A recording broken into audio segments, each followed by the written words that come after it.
আসসালামু আলাইকুম, কেমন আছেন আপনারা? আলহামদুলিল্লাহ আমরা সবাই ভালো আছি। এই যে আজকে চলে আসলাম খুটনি শাক রান্না করতে।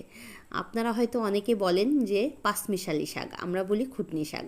এই যে তার জন্য রান্না করার জন্য প্রথমে কড়াইতে তেল দিয়ে একে একে পেঁয়াজ, রসুন, কাঁচামরিচ, কিছু শুকনো মরিচ, চিংড়ি মাছ দিয়ে ভালোভাবে নাড়িয়ে চাড়িয়ে তারপরে হলুদ আর লবণটা দিয়ে দিলাম। দিয়ে বেশ কিছু সময় মশলাটাকে কষিয়ে নিয়ে তার ভিতরে আমি দিয়ে দেবো কিছু পানি।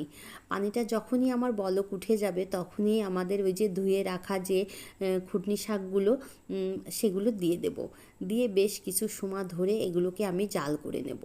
এই যে কিছু সময় ধরে জাল করে দেখেন অনেকটা কমে গেছে। এবার একটু নাড়িয়ে চাড়িয়ে আবার এটাকে আমি ঢেকে রেখে জাল করব বেশ কিছু সময় ধরে। এই যে আমি এটা আসলে যারা গ্রামে থাকে তারা এর মর্ম বোঝে যে এটা খেতে কতটা স্বাদ। এই যে দেখেন আমার শাকটা অনেকটা কমে গেছে, প্রায় হয়ে গেছে শাকটা। এবার আমি আরও কিছু সময় জাল করে এটাকে নামিয়ে নেব। এই যে আমার শাকটা হয়ে গেছে, দেখেন কত সুন্দর হয়েছে, খেতেও খুব স্বাদ হয়েছিল। আল্লাহ হাফেজ।